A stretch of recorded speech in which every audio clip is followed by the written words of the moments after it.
Ngayon naman ay meron din tayong tinatawag na mga other types of noun. Uulitin ko, huwag kayong mape-pressure. Hindi nyo kailangan to kabisaduhin. Ito ay upang mas maunawaan lang natin ang noun. Pero, hindi siya kailangan na kabisaduhin. Ang kailangan lang natin is malubos natin maunawaan ang noun.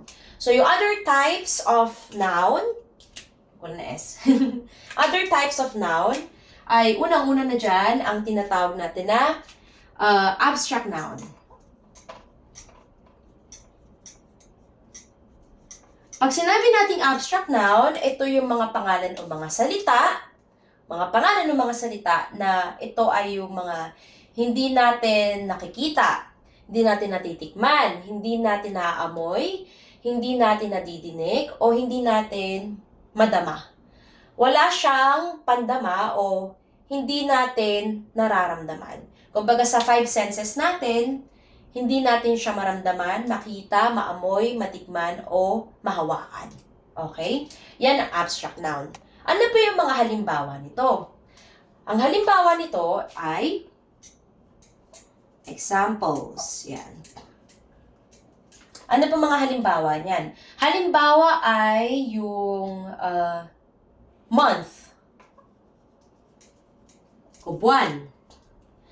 Yung buwan na March, nakikita ba natin yung March? Nakikita ba natin yung January, February? Hindi natin siya nakikita. Pero alam lang natin na itong buwan na ito ay buwan to ng March. Ito ay March 16, 2000. Ito ay March 16, 2024. Kumbaga, alam mo lang na March ngayon, ngunit hindi mo nakikita. Hindi mo nahahawakan yung buwan ng March. Hindi mo natitikman yung buwan ng March. Wala siya sa 5 pandama o sa 5 senses natin. Ano pa? Love. Ma'am, nararamdaman ko po in love ako eh. Alam mo lang na yung nararamdaman mo ay love. Pero yung idea na love ay, kumbaga, alam mo lang na kapag ikaw ay hindi na makatulog, lagi ka na nag-iisip sa kanya, ay, nai-in-love na ako. Yung salitang love, salita siya na hindi mo kayang hawakan. Salita siya na hindi mo kayang tikman, hindi mo kayang madinig, hindi mo kayang mahawakan. Ibig sabihin yung love ay isang idea na kung saan binibigyan niya ng idea na tayo, kapag tayo ay nakakaramdam nito, ang tawag dyan ay love. Okay? Ano pa? Love, democracy. Ano pa?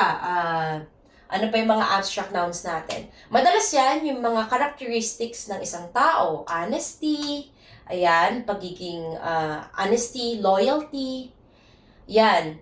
Yan yung mga bagay na alam lang natin yung tawag, ngunit hindi naman natin mahawakan. Basta tatandaan nyo, yung mga abstract nouns ay yung mga pangalan ng mga salita na hindi natin nakikita, hindi natin na hahawakan, naaamoy, natitikman, hindi natin nadidinig, o hindi natin naaamoy.